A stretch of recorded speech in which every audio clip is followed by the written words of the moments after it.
राष्ट्रवाद में एक और मुद्दे की बात करने जा रहे हैं जो अपने आप में बेहद अहम है। पटेल की जयंती पर आज पूरे देश में उत्सव मनाया गया। गृहमंत्री अमित शाह ने केवड़िया स्टैच्यू ऑफ यूनिटी पर जाकर सरदार पटेल को श्रद्धांजलि दी।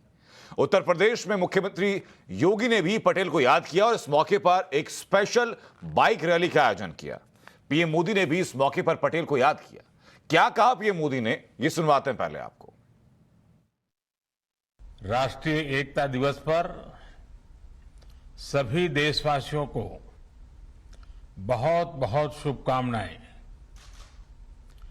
एक भारत श्रेष्ठ भारत के लिए जीवन का हर पल जिसने समर्पित किया, ऐसे राष्ट्र नायक सरदार वल्लभ भाई पटेल को आज देश अपनी श्रद्धांजलि दे रहा है।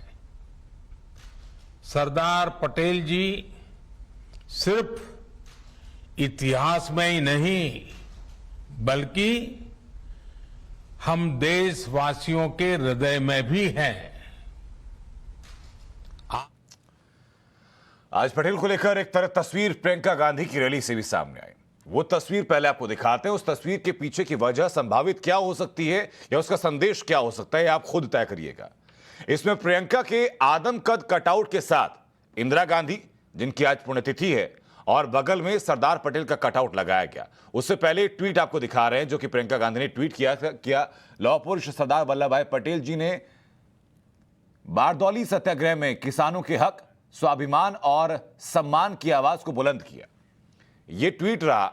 अब इसके अलावा एक और ट्वीट आपको दिखाते हैं और एक तस्वीर आपको दिखाते हैं। उन दोनों चीजों का मतलब आप खुद निकालिएगा। वो तस्वीर भी आपको दिखाएंगे जहां पर कि इस प्रियंका गांधी के आदमकद कटआउट के साथ में इंदिरा गांधी और जिनकी आज पुण्यतिथि और बगल में सरदार पटेल का कटआउट भी रखा गया था। प्रियंका गांधी ने ट्वीट करके क्या कहा यह आपको बता दिया गया। तो दूसरी तरफ गृहमंत्री अमित शाह ने स्टैच्यू ऑफ यूनिटी पर पटेल को याद करते हुए कांग्रेस सरकार में पटेल की उपेक्षा को फिर से एक बड़ा मुद्दा बनाया। सरदार साहब को भुलाने का प्रयास किया गया। आजादी के बाद उनके योगदान को उचित सम्मान, उनके योगदान को उचित स्थान कभी नहीं मिला। मगर ना उनको भारत रत्न दिया गया, ना उनको उचित सम्मान दिया गया। मगर कहते हैं कि सूर्य को कितनी देर बादल ढक कर रख सकता है। परिस्थितियां बदली, देश बदला। आज सरदार साहब को भारत रत्न भी मिला है और विश्व की सबसे ऊंची प्रतिमा सरदार साहब की हम सब की नजर के सामने है। स्टैच्यू ऑफ यूनिटी पूरी दुनिया को संदेश है कि भारत की एकता को कोई तोड़ नहीं सकता, भारत की अखंडता को कोई विकसित कर नहीं सकता और भारत के सार्वभौमत्व को भी इसके साथ कोई छेड़खानी नहीं कर सकता। इसका प्रतीक स्टैच्यू ऑफ यूनिटी है। तो ये तस्वीर अब आप देखिए। राज्य में विधानसभा चुनाव नजदीक हैं। प्रियंका गांधी वाड्रा लगातार चुनाव की तार ठोक रही हैं और प्रियंका गांधी वाड्रा के चेहरे को लेकर के कांग्रेस की तरफ से साल 2019 में जो लोकसभा चुनाव हुए थे उसके बाद से पॉजिशन करने गया था कि ये मॉडर्न इंदिरा गांधी हैं, ये आज के दौर की इंदिरा गांधी हैं। प्रियंका गांधी वाड्रा के दौर पर के चेहरे को लेकर के ये परसेप्शन क्रिएट करने की कोशिश की गई थी उस वक्त पर। आज की तारीख में आप ये देखिए कि ये 3 कटआउट लगाए गए।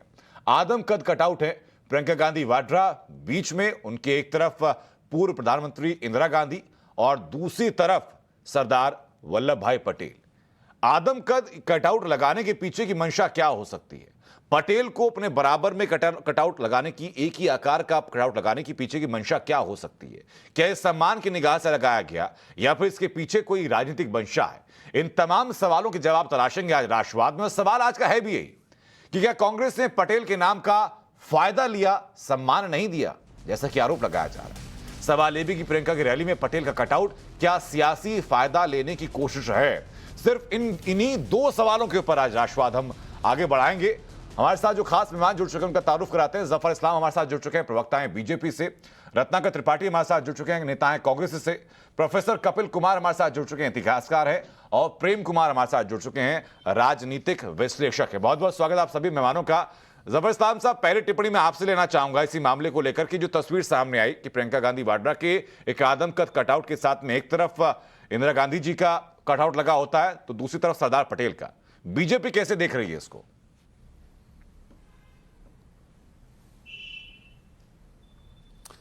देखिए, बीजेपी कैसे देख रही है यह तो बाद में आएगा, पहले देश की जनता कैसे देख रही है।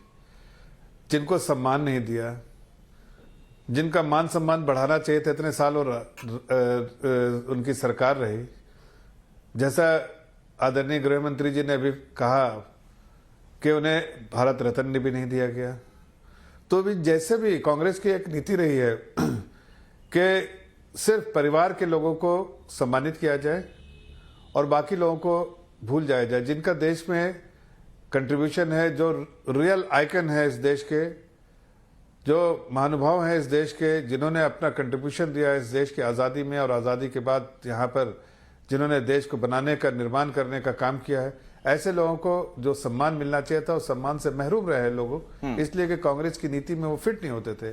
कांग्रेस की नीति रही है बस गांधी नेहरू परिवार, उसके बियॉन्ड कुछ नहीं। जिस चीज का भी नाम देना है उनके नाम से दे दो, चाहे यूनिवर्सिटी हो, चाहे उनका कंट्रीब्यूशन बेशक ना हो, लेकिन उनका नाम जरूर देना चाहिए। ऐसी नीति रखी थी। अब ऐसे में बड़े बड़े जितने भी महापुरुष रहे इस देश के, उनको सबको इग्नोर किया गया। जितने भी देश के आइकॉन रहे उनको इग्नोर किया गया। अब बाबा साहब अम्बेडकर जी को नहीं दिया गया, जिनका इतिहास के पन्नों में किस तरह का कंट्रीब्यूशन है पूरा देश जाता है। इस देश में कॉन्स्टिट्यूशन जो उनकी देन है और उनका कंट्रीब्यूशन जो है वो आईना दिखाएगा कांग्रेस पार्टी को, लेकिन फिर भी उन्हें भी नहीं दिया। सरदार वल्लभ जी पटेल को भी नहीं दिया। और ऐसे बहुत सारे महानुभाव हैं जिनके और जो हमारे महापुरुष। अब आपकी इन्हीं सवालों का जवाब मैं चाहूंगा रत्नाकर त्रिपाठी जी। रत्नाकर त्रिपाठी जी बताइए जरा कि क्या इन्हीं ऐसे ही आरोपों जो दशकों से लगातार कांग्रेस के ऊपर लगते रहे, इन्हीं को धोने की कोशिश थी कटआउट लगाना? अरे भाई, बीजेपी झूठ थोड़ी बोलती है साहब। सरदार वल्लभ भाई पटेल ने अपनी जीवनी मेरा परिवार भाजपा परिवार में लिखा है कि 6 अप्रैल 1980 को जब मैं पैदा हुआ तो मोदी जी ने हर्षातिरेक मुझे गोद में खिलाया, अमित शाह और भाजपा परिवार सोहर गा रहे थे और कांग्रेस मुंह फैला बैठी थी। आपने नहीं पढ़ा है क्या? जफर साहब पढ़ के आए हैं, वो आपके जो इतिहासकार हैं भाजपा वाले वो भी पढ़े होंगे। तो ये बेवकूफाना आरोपों का जवाब देना मैं उचित नहीं समझता। 2014 में दिया गया भारत रत्न, 2019 में दिया गया। अब भारत रत्न से आप सरदार पटेल को तौलते हैं। मेरा अपना मानना है कि सरदार पटेल, पंडित मदन मोहन मालवीय, ये सब भारत रत्न से ऊपर की चीज है। उन्होंने भारत निर्माण किया है। रत्न की आकांक्षी का कभी थे ना, तो इनकी जो पितृ संस्था 1900। तो रत्नाकर जी, आपने कहा कि सरदार पटेल या अन्य जो महानुभाव है वो भारत रत्न से ऊपर की चीज है, तो कांग्रेस ने जिन महानुभावों को भारत रत्न से सम्मानित किया, जिसमें कि खुद एक परिवार के भी काफी लोग शामिल हैं, क्या उनका दर्जा नीचा था क्या? जी, मैं मान सकता हूँ। सरदार पटेल जितना दर्जा नहीं था। सरदार पटेल ने जो स्वतंत्रता में काम किया है वो बात के लोगों ने नहीं किया है। जफर इस्लाम जो कहते, मैंने बोला ना, इनका जो सरदार पटेल ने अपनी जीवनी लिखी मेरा परिवार भाजपा परिवार, वो आप लोग पढ़ के आते हैं। तो आप जो पढ़ के आते हैं वो आप बोलते हैं, मैं जो पढ़ा वो मैं बोलूंगा ना। सरदार पटेल 1980 भाजपा पैदा हुई, पूरे इतने साल मोदी जी मुख्यमंत्री रहे, सरदार पटेल की नहीं बनी। एक मिनट रुक जाइए सर ना, देखिए मुझे नहीं बोलने दे दिया कीजिए। आप भी पूरा बोल रहे हैं सर, आपको मैंने डिस्टर्ब नहीं किया। मैं कहाँ बोल रहा हूँ, आप हर तीसरी वाक्य पे मुझे टोक दे रहे हैं। फिर बोलूंगा रिवाइंड करके देखिए, तो फिर आप बोल, तब पूर्ति नहीं बनी, तब नहीं समझ में आया, ऐसे बोलना भारत रत्न नहीं मिला। पटेल से पहले तो सरदार पटेल जी से पहले आपको भी मैं टोक दूं, आपने बार बार पटेल बोला, मुझे अच्छा नहीं लगा जी। सरदार पटेल बोलिए, सरदार पटेल जी बोलिए, पटेल। हाँ, माफ कीजिएगा, ये मत सोचिएगा मैं आपको अपमानित। नहीं, आपकी राय हो सकती है सर इस मामले में, और आपको लगा कि अपमानित शब्दों का इस्तेमाल मैंने किया तो उसके लिए माफी भी मांग सकता हूँ। मुझे कोई गुरेज नहीं होगा सर। अगर शब्दों का आपको लगता कि चयन ठीक नहीं है तो उसके लिए मैं उसको मैं संशोधित कर सकता हूँ सर। आपका आकलन, आपने कहा ना पटेल पटेल पटेल बार बार, मुझे चुभा। हाँ, ठीक है सर, अगर चुभा तो अच्छी बात है, कम से कम कांग्रेस को कुछ तो चुभता है इस मामले को लेकर। जैसे माननीय जफर इस्लाम जी ने कहा, आदरणीय गृह मंत्री जी, ये नहीं ना कहा मुल्क को अमित शाह। हाँ, मैं आपसे टिप्पणी करके समय नहीं व्यक्त करना चाहता। ठीक है सर, मैं लौट रहा हूं आपके पास। प्रोफेसर कपिल कुमार, मैं जानना चाहूंगा कि बहस काफी पुरानी है कि कांग्रेस ने कुछ लोगों को सम्मान नहीं दिया गया, कुछ महानुभावों को, कुछ देश के रत्नों को सम्मान नहीं दिया गया, उसमें सरदार पटेल का नाम प्रमुखता से लिया जाता है। इस बहस के पीछे की वजह क्या आप देखते हैं? त्यागी जी, एक तो मैं चाहूंगा कि मैं किसी के बीच में बोला नहीं हूं, मेरे बीच में कोई ना बोले। जी बिल्कुल। दूसरा, मैं राजनीतिक बात नहीं करता, मैं ऐतिहासिक साक्ष्यों पे बात करता हूं। जी। पहली बात मैं ये कहूंगा कि सरदार पटेल को भारत रत्न दिया या नहीं दिया, उनको दरकरार किया या नहीं किया, मेरे लिए इससे ज्यादा महत्वपूर्ण ये है कि जो सरदार पटेल की दृष्टि थी भारत के नवनिर्माण के लिए, जो सरदार पटेल ने उस समय अपने प्रस्ताव रखे थे करने के लिए, उनके ऊपर उस समय कितना ध्यान दिया गया और आज वो कितने महत्वपूर्ण हैं। कहां से शुरू करूं बताइए। 1946 के अंदर 12 प्रांतीय कांग्रेसी कमेटियां जो है सरदार पटेल का नाम भेजती है कांग्रेस का अध्यक्ष बनाने के लिए, और जिसको भी दिक्कत होगी, ये दस्तावेज जो गायब कर दिए गए थे, कुछ दस्तावेज मैंने AICC फाइल से निकाल लिए हैं, मैं दिखा दूंगा। उससे पता चलता है कि भारत के अंदर 15 प्रांतीय कांग्रेस कमेटियों में, जिन्होंने 3 ने किसी का नाम नहीं भेजा, कौन कांग्रेस के उस समय नेता किसको भारत का कांग्रेस का प्रेसिडेंट और प्रधानमंत्री चाहते थे। उसके बाद में आइए सन 47 के ऊपर, कि जिस समय सरदार पटेल जो है, उस 45 और 47 के बीच में सरदार पटेल ने यह घोषणा की कि आजाद हिंद फौज के सारे सैनिकों को स्वतंत्र भारत की सेना में लिया जाएगा। उसको ऑखिनले और माउंटबेटन के पत्रों के ऊपर सारे पत्र मौजूद हैं, नेहरू के सिलेक्टेड पेपर्स के अंदर, रत्नाकर जी देख लें। इन्होंने उसको नकारा, और उसके बाद में 48 के अंदर भी, उस समय चीफ मिनिस्टर प्राइम मिनिस्टर कहलाते थे, जब उन्होंने लिखा नेहरू जी को कि पाकिस्तान के साथ लड़ाई चल रही है और आजाद हिंद फौज के लोगों को वापस बुला लो, सरदार पटेल ने उसका समर्थन किया। और नेहरू जी का वो पत्र मौजूद है, वो कहते हैं इनको होमगार्ड बना दो या रेलवे के अंदर जो कॉर्प्स बन रहे हैं वो बना दो। उसके बाद में आइए कश्मीर के एक्सेशन के ऊपर। कश्मीर का जब वो लेकर के आते हैं सरदार पटेल हाथ में अपना एक्सेशन, तो उसके ऊपर माउंटबेटन लिखते हैं कि ये टेम्परेरी है, जब तक जनमत नहीं हो जाएगा कश्मीर के अंदर, और नेहरू जी इसको मान लेते हैं। जब ये कबायली और पाकिस्तान की सेना चलती है कश्मीर की तरफ, सरदार पटेल कैबिनेट के अंदर कहते हैं कि हमको एयरफोर्स का इस्तेमाल करके इनके ऊपर बम्बार्डमेंट करना चाहिए और इन्हें रोक देना चाहिए। नेहरू जी उनको कैबिनेट मीटिंग में ओवर रूल करते हैं, रिकॉर्ड पड़ा हुआ है। आगे आइए, उसके बाद में जब बात होती है कि सीज फायर नहीं होना चाहिए पाकिस्तान के साथ, जब तक के भारतीय फौज पाकिस्तान ने जो ऑक्युपाई किया है कश्मीर से उसको खदेड़ ना दे, सरदार पटेल सीज फायर नहीं चाहते हैं। लेकिन नेहरू माउंटबेटन के प्रेशर में वो सीज फायर करते हैं, जिससे पाक ऑक्युपाइड कश्मीर बनता है। और 2 तथ्य और बता दूं आपको, उसके बाद आगे आप बहस करिएगा। 49 नवंबर के अंदर सरदार पटेल एक पत्र लिखते हैं नेहरू को चीन को लेकर के, और चीन भारत के साथ क्या क्या करेगा उसका सारा खाका उसमें मौजूद है, और उसकी एक योजना बना के देते हैं कि हमें क्या करना चाहिए, हमें इन इलाकों में कैसे इंफ्रास्ट्रक्चर बढ़ाना चाहिए, इन इलाके के लोगों का विश्वास हमें जीतना चाहिए, नॉर्थ ईस्ट के लोगों का और सबका, और किस तरीके से चीन से हमें समझना चाहिए। उस कागज को भी वेस्ट पेपर बास्केट में फेंक दिया गया। सन 48 में ही सरदार पटेल ने कहा कि हमें गोवा ले लेना चाहिए, और गोवा के ऊपर जो है नेहरू जी कहते हैं हम तो अहिंसा से आजादी लेके आए हैं, दुनिया में ये क्या जाएगा। हालांकि प्रोफेसर कपिल कुमार, इन बातों को लेकर के मेरा सवाल एक और रहेगा कि मैं बाकी लोगों से भी इस मामले में चर्चा करूंगा कि ये तो परस्परिक अंतर विरोध हो सकते हैं किसी एक मामले को लेकर के, दो लोगों की अलग अलग राय हो।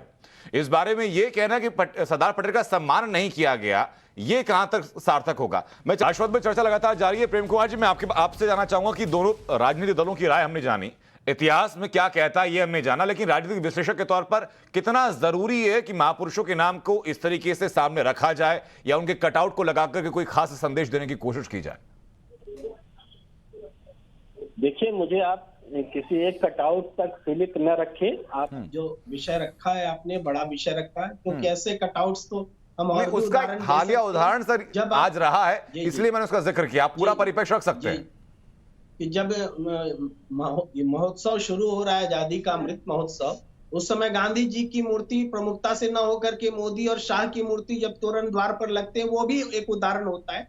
इस विषय पर अभी बात न करें तो अच्छा है, मेरा आपसे आग्रह है। अगर दूसरे विषय पर मैं बोलना चाहूं तो आप पूछें। जी नहीं, विषय तो सर वही है ना आज का, कि प्रतीकात्मक राजनीति क्या की जाती है। एक पक्ष या दूसरे पक्ष पे आरोप कि भाई आपने उस महान व्यक्ति को या महापुरुष को सम्मान नहीं दिया, दूसरा पक्ष पहले पक्ष पर आरोप लगाता है कि भाई आपकी जो राजनीति है वो 1 चेहरे 2 चेहरे 3 चेहरे तक सिमटी हुई है, आप सम्मान नहीं देते, आप सिर्फ दिखावा करते हैं। हाँ, बहुत अच्छा आपने अम्ब्रेला वर्ड दिया, प्रतीकात्मक जो राजनीति हो रही है। मैं बहुत प्रसन्न हूं कि सरदार वल्लभ भाई पटेल जी को, जो कि नेहरू जी के सहयोगी थे, कांग्रेस के गृह मंत्री थे, उसको आज भारतीय जनता पार्टी याद कर रही है। कांग्रेस के जमाने के नेहरू को आलोचना करने के बरक्स ही सही, लेकिन वो याद कर रहे हैं और उस सरदार वल्लभ भाई पटेल को याद कर रहे हैं। मुझे खुशी है, जिन्होंने राष्ट्रीय स्वयंसेवक संघ पर प्रतिबंध लगाने का काम किया था, जिन्होंने अपना शौर्य दिखाया था और जो सही मायने में माने जाते हैं लौह पुरुष, उस वल्लभ भाई पटेल को याद करते हैं, जिन्होंने बहुत पहले, आजादी से पहले मेयर के चुनाव में जब बराबरी की स्थिति आई थी तो अपना वोट भी विपक्ष को दे दिया था। अगर सही मायने में सरदार वल्लभ भाई पटेल को ये स्वीकार कर रहे होते तो अपना वोट दूसरे को देकर नहीं, प्रेम कुमार जी माफ कीजिएगा, मैं बीच में इंटरफेयर कर रहा हूं सर। सवाल इस बात को लेकर है कि दो तरफ है तराजू के, दो पलटों में दो चीजें तथ्य रखे जाते हैं। एक सरदार पटेल का भारत के निर्माण में उनका योगदान, तो दूसरी तरफ उनको सम्मान देने में या भारत रत्न देने में 41 साल का इंतजार। क्या ये बैलेंस नजर आता है? देखिए, जो इंतजार है इसकी आलोचना समालोचना है, लेकिन हम तो अब भी ये भी कह सकते हैं कि लाल कृष्ण आडवाणी जी को क्यों नहीं दिया जाना चाहिए भारत रत्न? भारत के उप प्रधानमंत्री हैं। नहीं, नई बहस सर कोई भी शुरू हो सकती है, नई बहस कोई भी शुरू हो सकती है, लेकिन प्रेम कुमार जी जो पिछली बहस है पहले उसका तो निपटारा होना चाहिए ना, है ना? आप भारत रत्न की तो बात छोड़ दीजिए। हाँ। तो ये चीजें राजनीति में तरह तरह से चीजें ली जाएंगी। हाँ। लेकिन चूंकि नेहरू मॉडल से लड़ना है, कांग्रेस से लड़ना है, आपके पास कोई नेता नहीं है। सर देखिए प्रेम कुमार जी, मैं बहुत ईमानदारी के साथ बात करना चाहूंगा। जब छात्र जीवन में मैंने इतिहास को पढ़ा, पॉलिटिकल साइंस मैंने पढ़ी, भारत का इतिहास जब मैंने पढ़ा, स्वतंत्रता आंदोलन के जो रूट रही थी वहां से पढ़ते हुए 47 के बक्सर आए, उसके बाद आगे की सरकारों को पढ़ा, तो ये स्वभाव था, ये सवाल बहुत लाजमी सा था कि 41 साल आखिरकार सरदार पटेल जैसे व्यक्तित्व को सम्मान देने के लिए क्यों लगे। और इस बात का जवाब उस वक्त जो पार्टी सत्ता में थी सिर्फ वही दे सकती हैं। रत्नाकर जी, इस सवाल का जवाब जो आज की जनरेशन है, जो युवा जनरेशन है, आप दे पाएंगे कि 41 साल का इंतजार क्यों लगा था उनको भारत रत्न देने के लिए? मैं प्रेम कुमार जी आ रहा हूं, के पास छोटा सा रिएक्शन में चाहूंगा, रत्नाकर जी दे दें। एकदम मैं बताऊंगा। मैंने आपसे फिर कहा कि नरसिंह राव जी ने सरदार पटेल जी को भारत दिया, उनकी गवर्नमेंट ने दिसंबर 1991 में दिया, चेक कर लीजिएगा।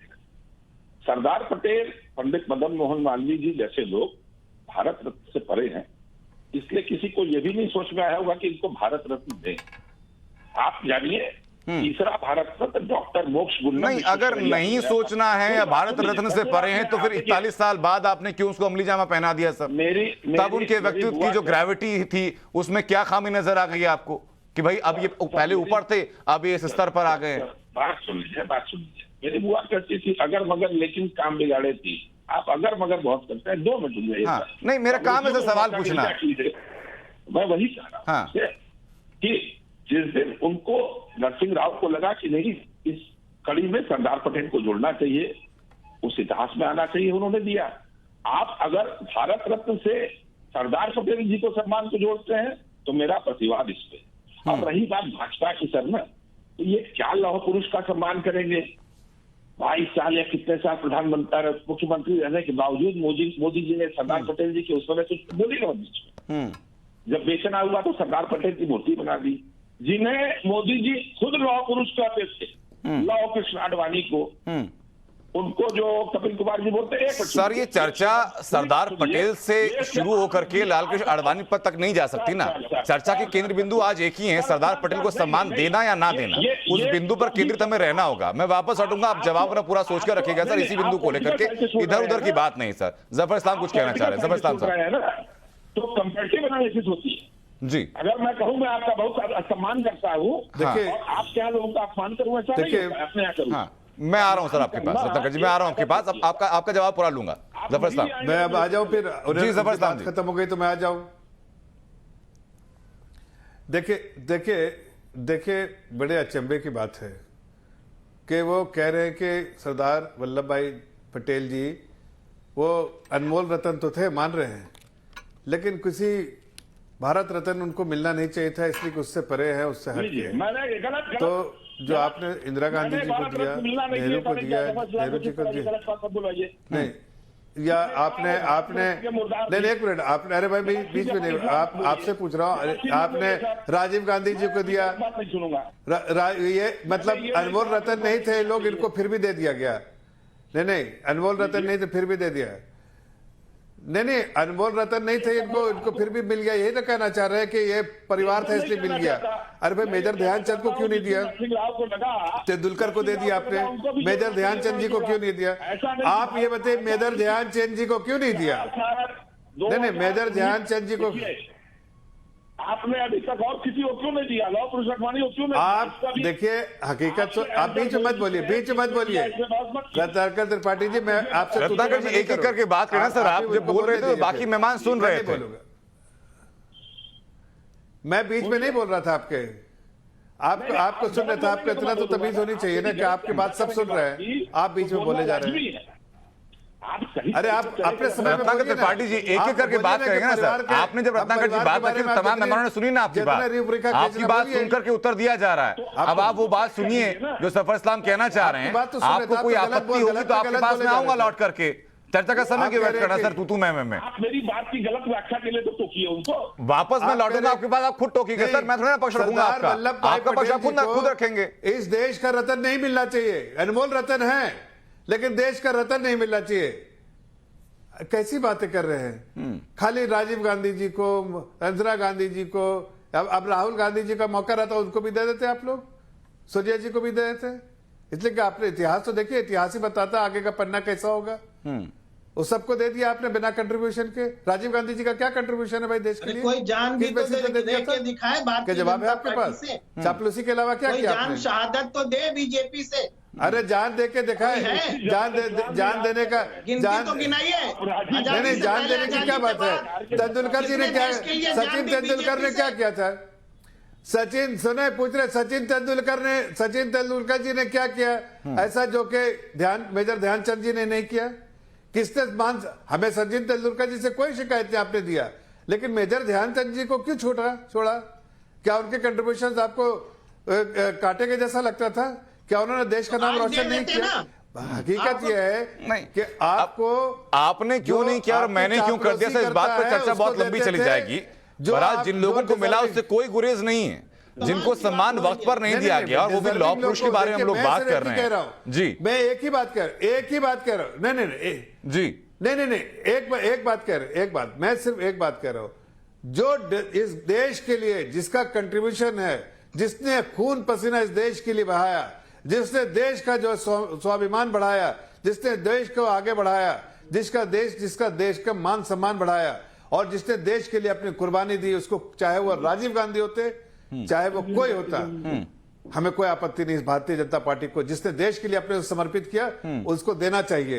उसका नाम बात सिर्फ ये है कि आज की तारीख में हम लौह पुरुष सरदार वल्लभ भाई पटेल की बात कर रहे हैं, लेकिन उनके बारे में आरोप लगता है कांग्रेस के ऊपर खास तौर पर कि उनको सम्मानित नहीं दिया गया। ऐसे बहुत जी महापुरुष है इस देश के जिनको इग्नोर किया गया। ठीक है। अरे भाई मैं जानना चाहूंगा प्रोफेसर कपिल कुमार आपसे, मैं जानना चाहूंगा सर आपसे कि एक तरफ तो 41 साल का उनको इंतजार करना पड़ा भारत तरफ से सम्मानित करने के लिए, दूसरी तरफ आज उनके बड़े बड़े पोस्टर लगा दिए जाते हैं।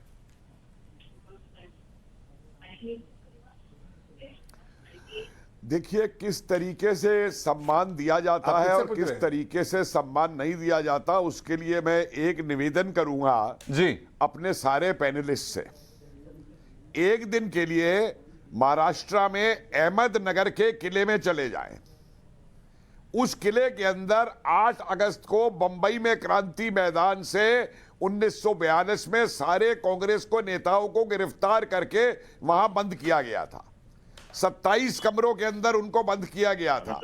हर कमरे के बाहर एक वो लगी हुई है कि इस कमरे में पट्टाभी सीता रमैया थे, इसमें मौलाना आजाद थे, इसमें कृपलानी थे, इसमें सरदार पटेल थे, इस कमरे में नेहरू थे।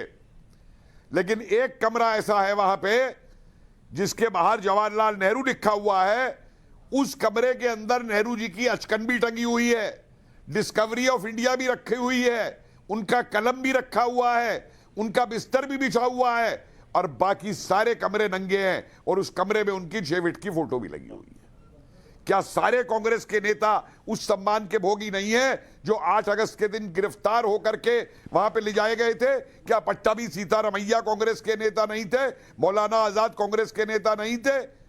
दूसरी बात, क्या भारत रत्न सिर्फ इन्हीं के लिए बना है?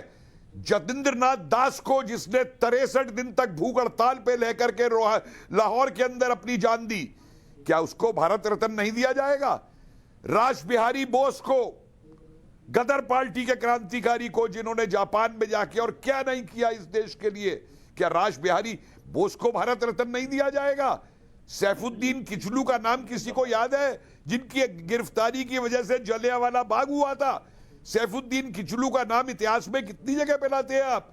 मैं आपको हजारों नाम गिना दूंगा इस तरीके के। नैरेटिव ये होता है त्यागी जी कि आज के परिप्रेक्ष्य में जो नेता हमें सूट करता है उसका हम बोर्ड लगा दे। ये हो सकता है। सरदार पटेल का भी अगर आज बोर्ड लगाना था तो यूपी में किसान की राजनीति करने के लिए किसान की कोर्ट लगाई गई। क्या सरदार पटेल का केवल एक किसान का ही योगदान है?